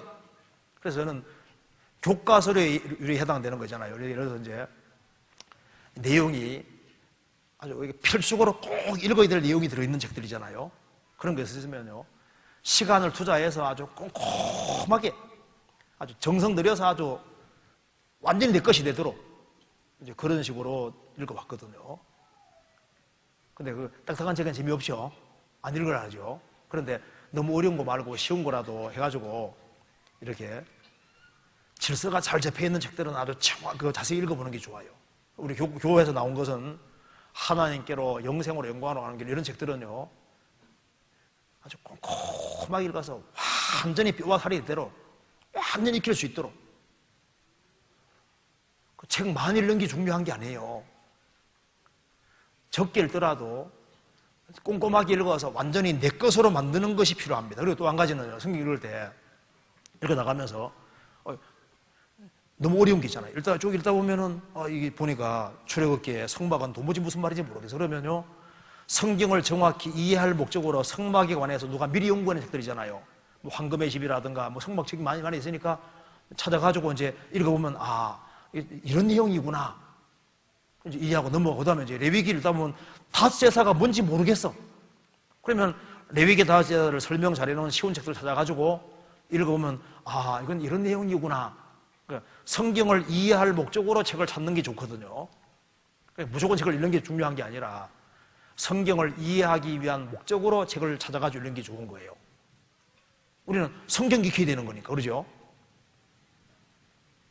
그래서 필요에 의해서 책을 찾아 읽는 것이 필요하고 좋고, 또 한 가지는 노트에다가 가능하면 중요한 것은 다 적는 것이 아주 좋은 공부가 되는 겁니다. 그렇잖아요. 그래서 적는 것만큼 좋은 공부가 없어요. 그리고 이제 또 한 가지는 이렇게 하는 게 좋을 겁니다. 성경을 이렇게 이제 공부를 해나가면서 단상처럼 마음에 딱 와닿고 깨달아지는 말씀이 있잖아요. 그런 것을 적어서 파일로 목록을 만드는 게 좋아요.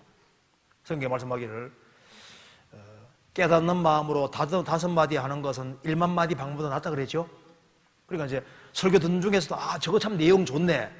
그러면요, 하나님 나 하루에 한 몇 개씩만 꼭 내려주세요 해가지고 몇 개씩이라도 딱 이렇게 적어놓고 그러면요 그것이 활용이 된다니까요. 예를 들면은 이런 거 들었다 합시다. 레위기 11장에 믿음이 뭐냐, 기는 것은 다 부정하고 메뚜기처럼 뛰는 다리가 있는 것은 정하다고 되어 있잖아요. 그러니까 어떤 문제에 봉착하면은 그 하나님께 내 힘으로 해결 안 되는 건 딱 맡기고 탁 뛰어남으면은 주님께서 정하다 이렇게 하시거든요. 그러니까 그건 생활에 좀 중요한 거잖아요. 그러면 그걸 딱 적어가지고 내가 이렇게 목록을 만들어가지고 그걸 있잖아요. 몇 개씩만이라도 모으면 많아지게 돼 있어요. 그렇잖아요. 그러면 교제하는 속에서도 이제 그것이 내 것이 돼 있으니까 언제든지 이게 나올 수 있잖아요. 그래서 어떤 문제에 봉착해 있으면 성경 찾아가지고 탁 뛰어넘으라고 주님 말씀하셨잖아요. 이렇게 하면서 얘기할 수 있잖아요. 무슨 말 이해되죠? 그러니까 그런 리스트를 만드는 게 좋아요. 그리고 이제 예를 들면 이제 전도서 4장 보면은 홀로 있어 넘어지고 붙들어있기를 자가 없는 자에게는 화가 있다 그랬죠? 그래서 혼자 있으면 따뜻해지지 않습니다. 홀로 있어 내가 넘어질 때 붙들어있을 사람 없으면 화가 있다고 돼 있잖아요.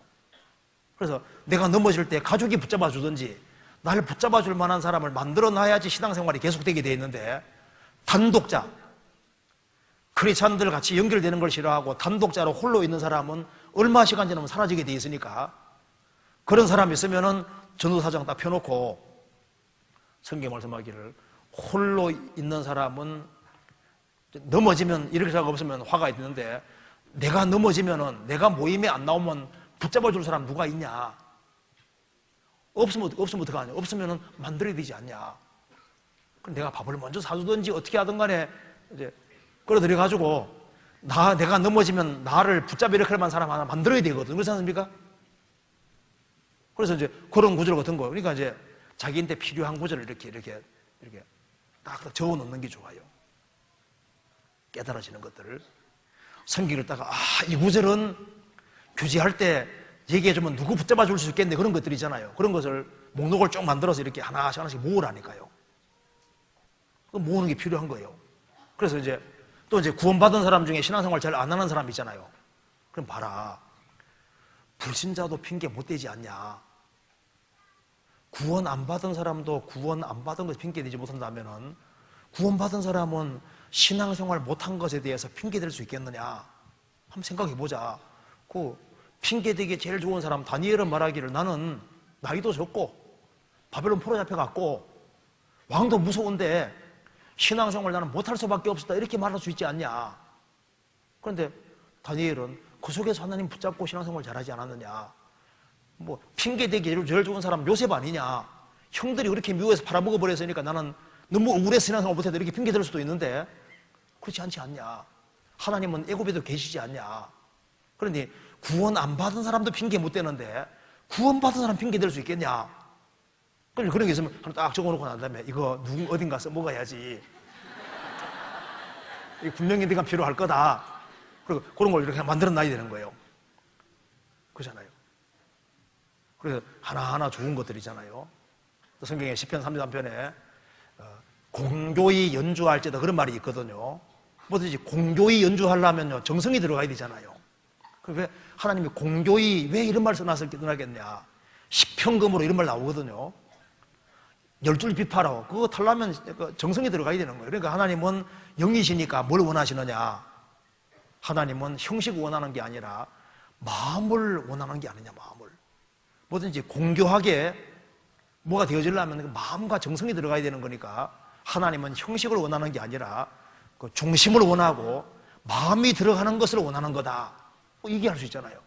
그 10편 10편 읽다 보면은 악인의 소욕과 의인의 소원이 나오니까 악인은 소욕이 있는데 의인은 소원이 있구나.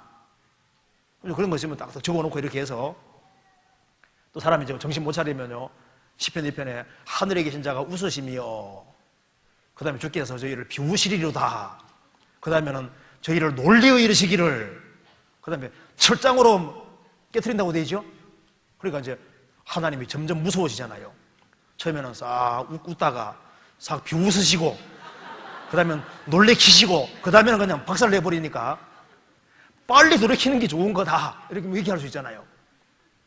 성경 이사야 1장 보면 짜며 싸매며 그런 말 나와 있잖아요. 하나님 무조건 싸매주는 분이 아니라 짜고 골맞은 건 짜고 싸매신다. 회개시키고 짜매시는 게 아니냐. 뭐 그런 거라든가. 그 다음에 불평 많은 사람은요 욥기 1장에 나와 있잖아요. 소는 밥 깔고 나귀는 풀을 뜯는데 이래 돼 있잖아요. 나귀야 풀을 뜯든 말든 간에 소가 불평하더냐.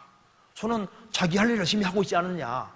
구원 안 받은 사람이야 놀든 뭐 어떻게 하든 간에 관계없이 구원받은 사람 소로서 일꾼으로서 묵묵히 자기 일만 하면 될 것이 아니냐. 성경에도 그런 것이 나와 있거든요. 보니까 정말 그렇네. 소가 불평 안 하고 있네. 나도 불평하지 말아야지. 그런 식으로 이렇게 이제 이런 가운데 좋은 거 있으면요 하나 적어놔요. 이렇게 단상처럼 이렇게 적어 놓으면요 도움이 된다니까요. 그걸 자꾸 반복해서 읽다 보면요 교제하는 속에서 툭 튀나와요. 그렇잖아요. 그리고 사람에게 도움 줄 수 있습니다. 그리고 이제 책 같은 거 읽을 때는 신령한 책은 읽지 말아요. 그거 안 좋아요. 신령하게 해석하는 책 말고 그런 건 처음부터 읽을 생각하지 말고 내 분량이 되면 거기에 맞게 다 깨닫게 도와주세요. 그러니까 그렇게 하지 말고 성경 자체를 잘 이해할 수 있는 그런 책들이잖아요. 교회에 추천하는 그런 책들을 찾아놓고 읽는 게 좋은 거예요. 그리고 이제 성경 읽는 가운데 내가 인생에 좀 헤맨다 싶으면 어디 읽어야 됩니까? 인생에 자꾸 내가 이게 갈 길 몰라 방황하고 헤맨다 싶으면 어디 읽으면 됩니까? 창세기 자꾸 읽어봐요. 그러면 하나님이 어떻게 사람을 인도하는지를 알 수 있습니다. 고난의 밤을 통과할 때는 욥기 자꾸 읽어요. 자꾸 읽어요. 시편 자꾸 읽고. 그리고 이제 구원의 도리 알기 원하면은 로마서부터 유다서까지. 어떤 비전 같은 걸 원하면 예언서 읽고, 정신 못 차리면 요한계시록 읽고. 그렇죠. 그래서요, 이제 성경을 하루에 몇 장씩 몇 장씩 읽으면서 그 중에서 한 장을 잡아내는 게 좋거든요. 이제 성경 읽어 나가면서 이제 기도하는 마음으로 이제 성경을 이제 쭉 읽는데 몇 장 읽고서 그 중에서 매일 한 장을 택하는 게 좋거든요. 한 장. 성경 많이 공부하려면 아예 하지도 않아요. 그러니까 어떻게 되냐면은 성경 몇 장씩 읽으면서 내가 요거는 좀 자세히 봐야 되겠다는 장이 있어요.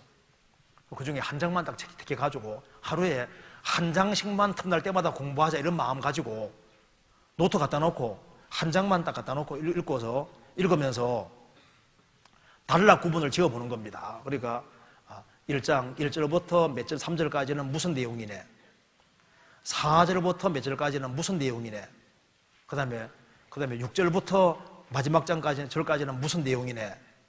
그렇게 이제 하면 요약이 딱 되잖아요. 그렇게 하고 난 다음에 질문 리스트를 만들어서 그 들여다보면서 그 성경 그 속에다가 내가 자꾸 물어보는 게 좋아요. 여기 하나님에 대해서 뭐라 얘기하고 있지 찾아보는 겁니다. 아, 하나님 이런 분이라고 되어 있네 하고 옆에 적어보고, 도대체 하나님이 여기서 무슨 일을 하시는가 보니까 나오거든요. 그 다음에 예수님에 대해서 나와 있는 거 있나 또 찾아보고, 예수님에 대해서는 이건 없네. 성령님에 대해서는 없네. 없으면 넘어가고. 그리고 여기에 어떤 것을 죄라고 얘기하고 있을까, 어떤 것을 칭찬하고 있을까, 여기 무슨 은혜가 나와 있는 게 있는가, 혹시 여기 뭐 읽으려고 하는 건데 나보고 고치라는 게 뭐가 있을까, 어떤 인물이 있으면 그 인물 중에 내가 본받을 것이 있을까, 본받지 않을 것은 뭘까, 혹시 뭐 이게 교회에 대해서 나와 있나, 종말에 대해서 나와 있나, 가정에 핵심적으로 말하고자 하는 내용은 도대체 뭐냐, 뭐 이런 거잖아요. 리스트를 만들어 놓고 자꾸 물어보는 게 좋아요. 물어보고 나오면 딱 적어보는 겁니다. 그리고 이제 성경 속에 있는 인물 속에다가 나를 집어넣어서 나를 한번 어떻게 했을까. 그래서 성경에다가 이렇게 중요한 내용을 자꾸 이렇게 질문해 보는 것이 성경 공부하는데 아주 좋은 것이 되고, 그러면요 그 장이 선명하게 남는다니까요. 매일 몇 장씩 읽고 그 중에 한 장씩만. 그리고 이제 시간 없으면 또 넘어가야지, 그렇지 않습니까? 매일 한 장씩을 연구하는 것은 좋을 겁니다. 그렇잖아요. 해보실래요? 해봐요. 그래서 몇 장씩 읽어 나가면서 그 중에 한 장씩은 택해서 연구를 하고, 연구실에 연구를 해보고, 그 다음에 자주 읽는 것은 처음에는 뭘 읽어야 되냐 하면은 서신서 있잖아요. 로마서부터 대사서까지 시간 날 때마다 쫙 읽고, 또 시간 나면 또 쫙 읽고, 또 쫙 읽고. 그렇게 해서 내가 이것만은 일단 어디에 뭐가 나와 있는지 그건 내가 확실하게 싶어서 공부하다 생각하고 계속 읽어요. 그렇게 하면서 성경 읽어 나가면서 한 장 택해가지고 연구해보고, 그렇게 시간 투자하면요, 이제 서신서를 잘 알면 알수록 성경이 더 많이 보인다니까요. 성경이 재밌고, 그렇게 하면서 이제 성경 설교 말씀 들으면요, 아, 그게 그 말이구나 하고 마음에 감동이 와닿고, 똑같은 얘기 한다고 느껴지는 게 아니라 성경이 아주 듣는 것이 이제 파워풀하게 들리고 잘 들리게 되는 거예요. 그리고 이제 내가 깨우친 것이라든가 이런 내용을 학생들에게 얘기해 줄 때 추상적인 얘기는 애들이 못 알아듣잖아요. 그리고 그걸 구체적인 것으로 바꾸어야 되거든요. 그렇게 되면 우리가 뭘 연구를 많이 되냐 하면 시간 날 때마다 천체 같은 거 유심히 보고, 자연물 같은 거 유심히 보고,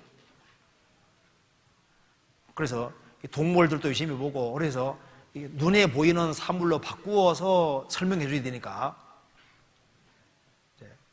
인물로 바꾸든지 뭐 바꿔 설명해 줘야 되니까 눈에 보이는 거로 생생하게 해주지 아니하면 이해를 잘 못하게 돼 있어요. 그래서 추상적인 것을 구체적인 것으로 바꾸는 것에 대해서 자꾸 신경 써야 됩니다. 그러니까 눈에 안 보이는 걸 눈에 보이는 식으로 만들어야 되니까, 그러니까 이제 D.L. 무디 책 같은 거 읽어보면 좋아요. D.L. 무디 읽으면 다 얘기식으로 돼 있어요. 얘기식으로. 그러니까 그 성경의 중요한 내용을 애들이 잘 이해를 못하니까 그걸 가능하면 얘기식으로 만들어가지고 그래서 무디 설교는 읽어보면 거의 이야기입니다. 그러니까 잘 와닿게 돼 있어요. 그렇게 해서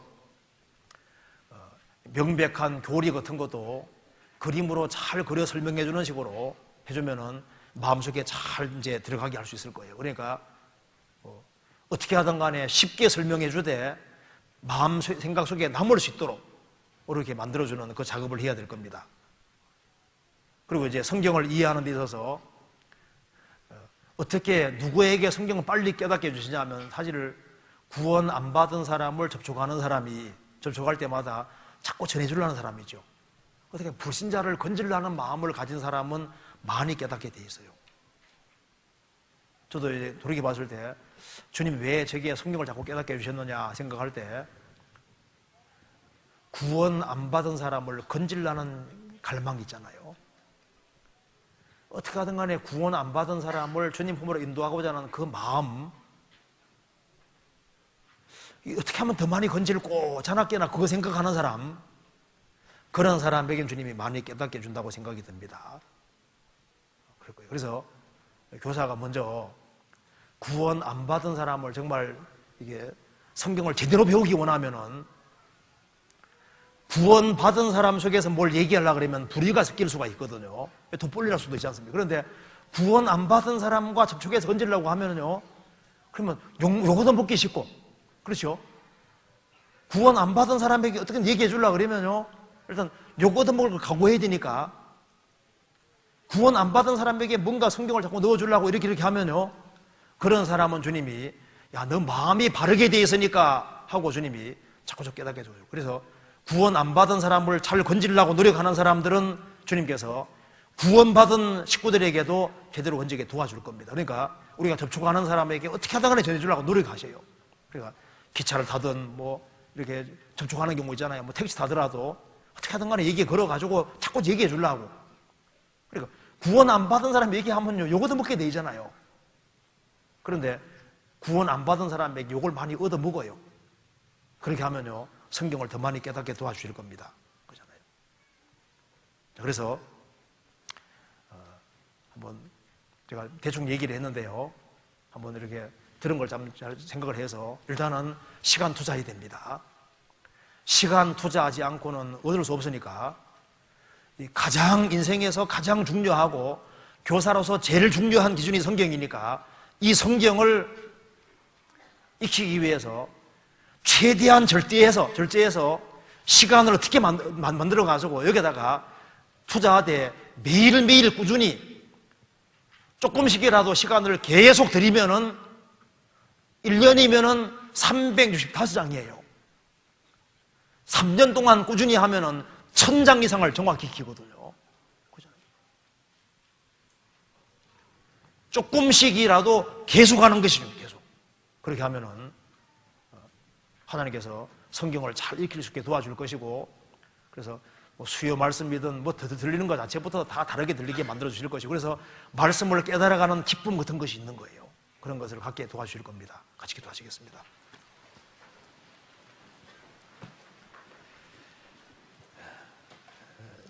은혜와 사랑이 충만하신 하나님 아버지 감사합니다. 여기에 주님의 복음을 위해서 힘쓰는 형제자매님들이 같이 모였습니다. 주님께서 지혜와 총명을 주시고 또 하나님 말씀을 바르게 익힐 수 있는 지혜를 주셔서 주의 일을 잘 감당할 수 있도록 도와주시옵소서. 오늘 나머지 모든 시간도 은혜로 인도해 주시고 도와주시옵소서. 우리를 죄에서 구원해 주신 우리 구주 예수 그리스도 이름으로 기도하옵나이다. 아멘. 수고하셨습니다.